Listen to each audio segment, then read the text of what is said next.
Okay, so getting ready for a marine electronics technician interview, Yeah, it can be a little intimidating, right? absolutely. It's a big moment. It is a big moment. A lot riding on it, but, Yeah. that's why we're here, right? Exactly. To break it down. We've got the inside scoop, That's right. we've got the career guide, we've got the interview guide, and we're going to dive deep into those make or break questions Yeah, so that you can really, nail this thing. absolutely. And not just nail it, but really stand out, right? Yeah. Because there's a lot of folks who might have the basic skills, but how do you differentiate yourself? Right. How do you show them you're the one they want? Exactly. Exactly. And that's what we're going to help you do today. Okay, so first of all, let's just paint a picture for everybody, right? Yeah. All right. What is a marine electronics technician? I mean, we're not just talking about, sitting in a nice, clean workshop, Right. soldering things together. It's a little more adventurous than that. It's a little more rugged than that. A little more out there. You are out there. You are on the water. You are Out on the open waves. on all kinds of different vessels. Exactly, yeah. From, little fishing boats to massive yachts. Yeah. You've got to be ready for anything. And When things go wrong. well, they do. That's the one guarantee, right? Yes. Something's going to go wrong. Something's going to go wrong. And when it does, you're the one that they call. You're the problem solver. You're the troubleshooter. And not just in, ideal laboratory conditions. No. You are out there in the elements. Exactly. You're dealing with salt water. You're dealing with maybe cramped spaces. Right. You've got to be resourceful. And that kind of leads us perfectly into Yeah. one of the most common interview questions that you were going to face. Okay. Which is, what inspired you to pursue a career as a marine electronics technician? Yeah. Classic question. It is the classic question. And it seems simple on the surface. It does, but there's definitely a right way and a wrong way to answer it. Right. So what does the interview guide tell us? What do we need to avoid here? Okay, so the guide says, avoid vague answers.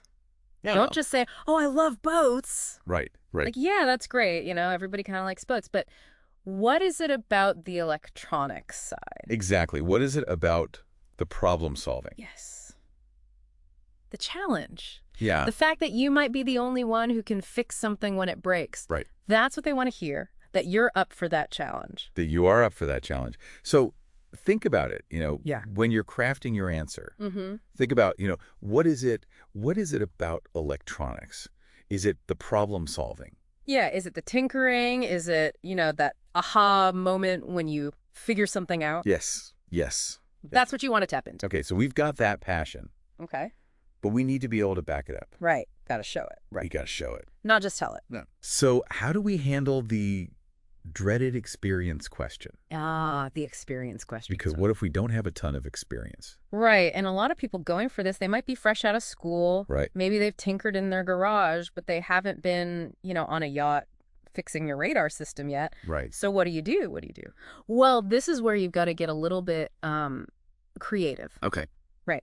So the interview guide gives you this great tip. Okay. It says, be specific. Okay. Right. So instead of just saying, oh, yeah, I've worked on electronics, you've got to dig deeper. Okay. And this is where that career stages section, that's gold. Okay. Because it breaks down, what someone entry level might have done, Right. what someone mid-career, what a senior person. Right. And you can kind of use those as inspiration. Okay, so give me an example. Like, what would be a good example? Okay, so let's say you've tinkered with car audio systems. Okay, yeah. Right. That's electronics. It is electronics. Okay. You've dealt with wiring, you've dealt with, maybe troubleshooting, why a speaker isn't working. Agree. So you talk about that, but you talk about it in a way that connects it to the job. Okay. Right. You say, while I haven't worked on a marine radar system, I have experienced troubleshooting complex electrical circuits, right? Yeah. I'm a quick learner. I'm eager to get my hands dirty. Oh, yeah. And you spin it in a way that shows them, hey, I might not have the exact experience, but I've got the aptitude. You got the fundamentals. Yeah, the fundamentals. Okay, so you've got the passion, you've showcased your experience. Right. But here's the thing, right? What's that? This field, Yeah. marine electronics, Constantly changing. it's constantly evolving. Oh, yeah, faster than a speedboat, right? Yes. New tech all the time. So how do you stay up to date? Because that, I'm telling you, they're going to ask you that. 100%. That's like a guaranteed question right there. Guaranteed question. Yeah, because they need to know that you're not going to be stuck in, 1990s technology. Right, right. You've got to be current. So how do we answer that? How do you stay up to date with the latest advancements? Well, first of all, you've got to actually be doing it right.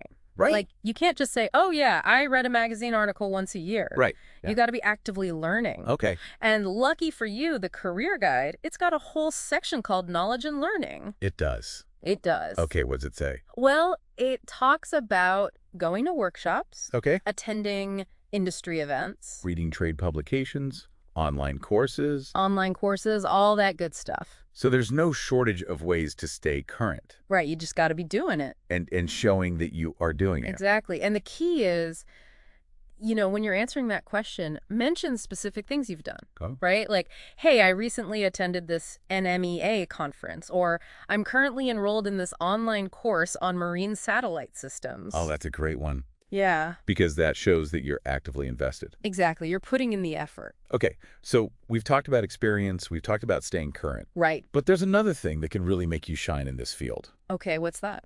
Certifications. Ah, yes.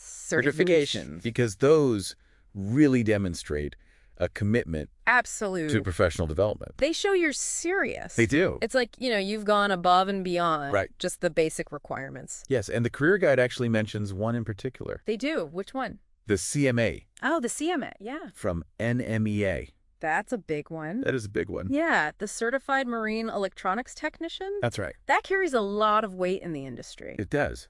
So if you have it, flaunt it. Put Absolutely. it on your resume. Mention it in the interview. Talk about it. Yeah, it shows, you're dedicated to your craft. Okay, so we've talked about a lot of different ways to prepare Yeah. for these interview questions. Oh. Right. But we haven't even touched on how RoleCatcher's AI can give you Yeah. a secret weapon. That's the game changer right there. It is a game changer. Yeah. So let's talk about that. How does it work? Okay, so let's imagine this. You're working on your answers, right? You've got your experience written down. You've got your skills highlighted. Mhm. You put all that good stuff into RoleCatcher. Right. And then, boom, the AI kicks in. Okay. It analyzes everything. Okay. And here's the cool part. It doesn't just look at it in a vacuum. It looks at it in the context of the specific job you're applying for. Oh, okay.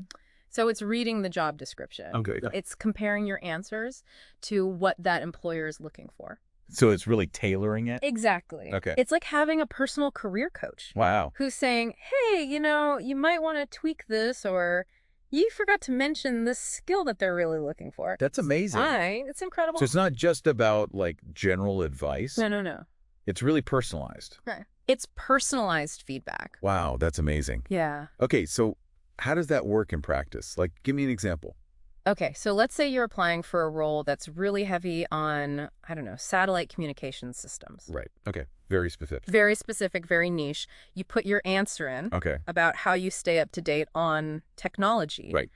The AI might say, hey, you know what? You mentioned you go to workshops, Mm-hmm. but you haven't listed any recent workshops you've attended that are relevant to satellite systems. Oh. Right. And then it might even suggest, hey, here are some upcoming workshops that Right, you yeah. could look into. That is incredible. Yeah, it's like having a crystal ball almost, It's like it's reading their minds. A little bit, yeah. That is amazing. So it helps you tailor your answers to that's- what they're looking for. That is amazing. So you're not just hoping for the best, you're strategically positioning yourself as the ideal candidate. That is really, really cool. Yeah, it takes the guesswork out of it. That is amazing. And it's all powered by AI. I love it. Yeah, it's the future of job hunting. I love it.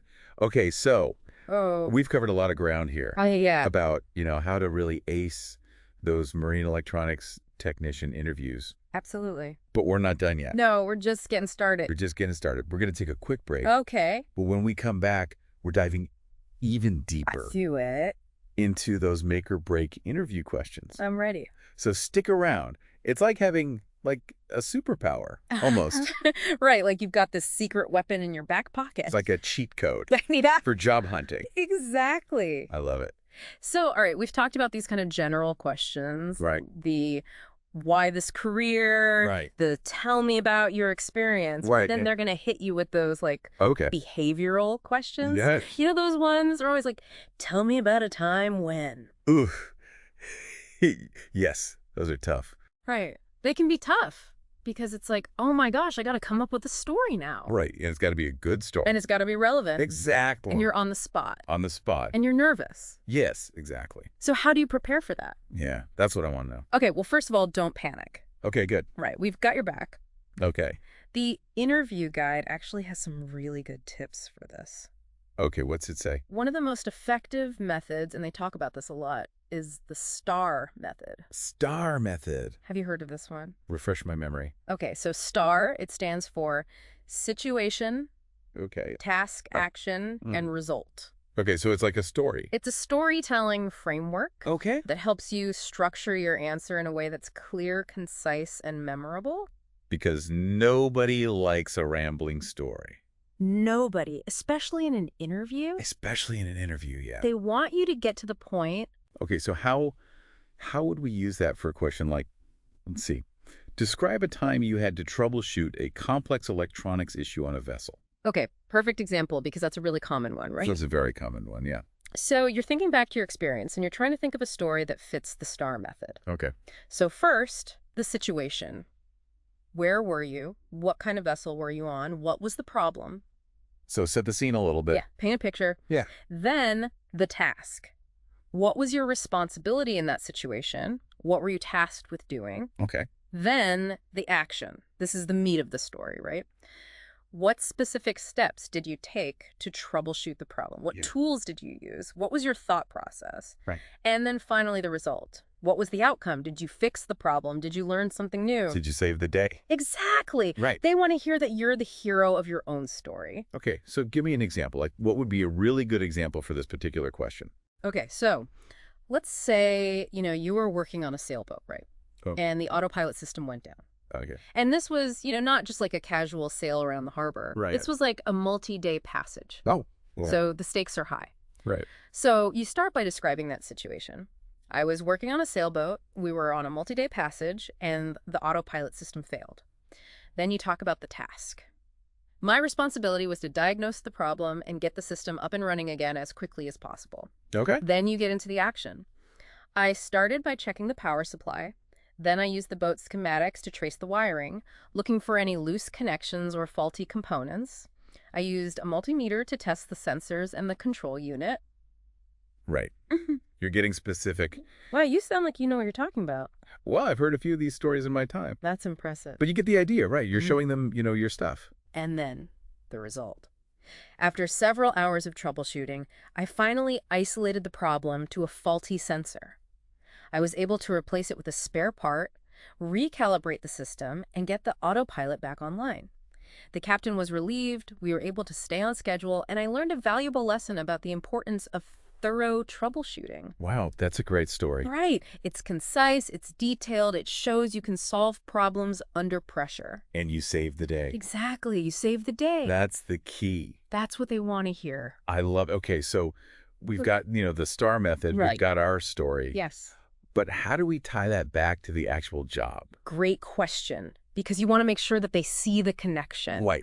Right. So let's say in the job description, Yep. they're talking about, they need someone who's really good at working independently. Okay. Right? Maybe they're out on, installations, they're by themselves. Yeah? You want to make sure that you emphasize that in your story. So you might say something like, because this was a multi-day passage, I didn't have the luxury of calling for backup. I had to rely on my own knowledge and skills to solve the problem. Oh, that's good. Right. So you're highlighting that you can handle things on your own.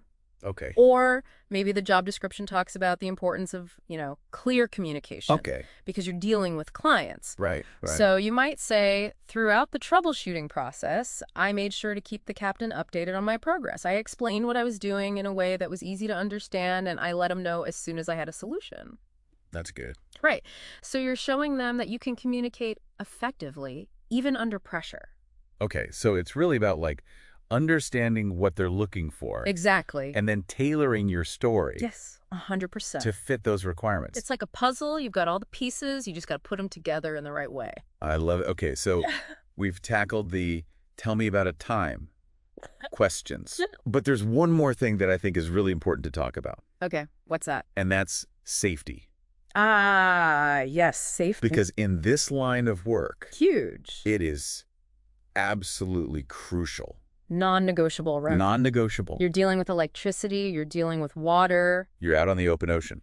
Exactly. The stakes are high. They are very high. So you know they're going to ask you about it. Oh, yeah. They have to. It's not even a question. Right. It's like a given. And you know what? It shouldn't just be a question you answer to check a box. Right. This should be something that you are passionate about. Yes, absolutely. Because it's your safety, and it's the safety of everyone around you. Exactly. And I think the career guide really emphasizes that. It does, yeah. Yeah. It talks about, the work environment, Right. the potential hazards, and it really drives home the point that safety is paramount. It is. And I think a lot of people, when they answer this question, they might just list off a bunch of rules, right? Yeah. Right, like a laundry list. Right, like, oh, I wore my safety glasses and I check the voltage. Right. But it's more than that. It's got to be more than that. It's about understanding the why behind the rules. Exactly. It's about demonstrating that you have a safety mindset, Yes. that you're proactively thinking about how to mitigate risks. Okay, so how do we do that? How do we convey that in an interview? Well, one way is to tell a story. Okay, there we go again. Stories. Stories are powerful They are. because they're memorable and they show that you've actually lived it, right? Right, right. So think about a time when you had to make a judgment call Okay, related to safety. okay, Maybe you had to postpone a job okay. because the weather was bad. Right. Or maybe you had to call out a colleague Yeah. for not following proper procedures. Okay. Those are the kinds of stories that show you're not just going through the motions. Right, you're actually thinking critically Exact. about the situation. And that you're willing to speak up. Yes. When you see something that's not right. Okay, so let's practice this a little bit. Okay, I like it. Give me a good safety question. All right, how about this? How do you ensure you're working safely when performing installations or repairs on a vessel? Okay, that's a good one. It's nice and broad. Yeah, it is. It is. Lots of different ways you could answer that. Okay, so what would be a good story for that one? Okay, let's see. Think back to your vast experience. Back in my day, let me tell you. All right, so let's say you were tasked with installing a new radar system Okay. on a sailboat, right? Okay. And the mast was like, I don't know, 60 feet tall. Okay. Yeah, that's high. Pretty high up there. Yeah. And, the client, they were in a hurry. Right, of course they are. They wanted it done yesterday. Yeah. But the wind was picking up. Oh no. And you knew in your gut that it wasn't safe to be up on that mast. Right. So what do? You got to speak up. You got to speak up. So you say, look, I understand you're on a tight schedule, and I want to get this done for you as quickly as possible, but safety is my top priority. The wind is making it too dangerous to work on the mast right now. I'm happy to wait for the wind to die down, or we can reschedule for another day when the conditions are safer. That's good. That's good. Right. You're being professional. Yes. You're being respectful, Yes. but you're also standing your ground. And you're putting safety first. Exactly. And that's what they want to see. Okay, so it's okay to say no It's okay to say no. when it comes to safety. When it comes to safety, absolutely. Okay, that's good to know. Right. Because at the end of the day, Right. your safety is more important than any deadline. Absolutely. Right. No job is worth risking your life for. Exactly. So remember that. Okay, good advice. Go into that interview Yes. with that safety mindset, Okay. and you're going to impress them. Okay, so we've talked a lot about, Yeah. these technical skills, the behavioral questions, The stories. the stories, Yeah. but there's another side to this. Okay, right? right. It's not just about, fixing wires and soldering things. Right. You've got to be able to talk to people. Yes, the dreaded soft skills. Soft skills, Communication. teamwork, Yeah. all that good stuff. All that good stuff. Because let's be real, you're going to be interacting with people, right? Oh, all the time. Yeah. Clients, colleagues, maybe even the occasional grumpy seagull. Exactly. And you can be the best technician in the world, but if you can't communicate effectively, It's going to hold you back. it's going to hold you back for sure. Yeah, so how do we show them that we've got those soft skills, those people skills? Right, because they're going to ask about that too. Oh, yeah. Definitely. It might not be as direct as, tell me about a time you used a multimeter, Right. but they'll find a way to ask it Find a way. because it matters. It does. So thinking back to those behavioral questions, They might ask something like, how do you handle communication with clients or colleagues when challenges arise? okay, so there's like a conflict resolution kind of question. A little bit, yeah. Okay. But it's also about, just clear communication, Right, right. being able to explain things, Especially technical things especially technical things. to people who might not be so technical. Yes. That's a big one. Right. Because you can't be talking jargon all the time. No. You got to meet people where they're at. Okay, so how do we answer that question? Give me an example. Okay, so think about a time when you had to explain something technical Okay. to someone who didn't really get it. Okay. Maybe it was a friend, maybe it was a family member, maybe it was a client, Right, right. and you had to break it down, Simplify it. simplify it. Yeah. Maybe use an analogy. Oh, analogies are good. Analogies are great. Yeah. Because it takes something complex and makes it relatable. Okay, I like it. So, you could say something like, I once had to explain to a client why his boat's battery kept going dead. Okay. And, I could have gone into all the technical details about amperage and voltage drops and all that. Right. But instead, I used an analogy about a bathtub. Okay, I like where this is going. I said, imagine your battery is like a bathtub, and the electronics on your boat are like the faucet and the drain. When you turn on the faucet, you're using up the water in the tub, and if you keep the drain open at the same time, you're going to empty the tub a lot faster. That's a really good analogy. Right. Simple, easy to understand. Yeah. And it gets the point across. It does. So, by using that analogy, I was able to help the client understand why it was important to manage his electrical usage and prevent his battery from being drained. That's good. Right. So you're showing them that you can communicate effectively, you can adapt your communication style, You're right. and you're also, low-key showing off your problem-solving skills. There you go. It's like a twofer. Okay, so we've talked about communication. Right? Yeah. What about What about? prioritization? Ah. Because I imagine in this line of work, you've got a lot of things coming at you All the time. all the time, right? Multiple projects, deadlines. Right. And then something breaks. Something always breaks. Right. And it's like, okay, what do I do first? Right, you got to triage the situation. Yes, exactly. So they might ask you something like, describe a time when you had to prioritize tasks and manage your time effectively. Okay, yeah, that's a classic. It is a classic. So how do we tackle that one? Well, again, stories are your friend. Okay. Think back to a time when you were juggling multiple things and you had to make tough decisions about what to focus on first. Okay. Maybe you were working on a big installation and a bunch of smaller repairs came in, Right. or, the captain needed something fixed, like right now. Right. Gotta love that. Yeah, exactly. So how do you decide what to do first? Right, so you've got to have a system. Okay. And you need to be able to articulate that system. Okay. So you could say something like, when I'm prioritizing tasks, I always consider three things: safety, urgency, and impact. Break that down for me. Okay, so first, safety. If there's anything that poses a safety risk, Right. that takes top priority. Of course, yeah. Always. Got it. Then, urgency.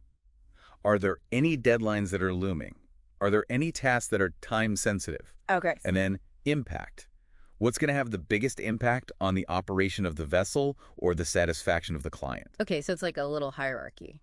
Exactly. Okay, I like it. And then you can give a specific example. Okay. Right. So you can say, I was once working on a yacht Okay. and the radar system went down, Oh. which is a big deal, right? Yeah, big deal. But at the same time, I had a bunch of other smaller repairs that needed to be done. Right. And I knew the owner was anxious to get out on the water. Right. So I talked to the captain. Explain the situation, and we agreed that getting the radar system back online was the top priority. Okay. Because it was a safety issue, and it was going to have the biggest impact on the owner's enjoyment of the vessel.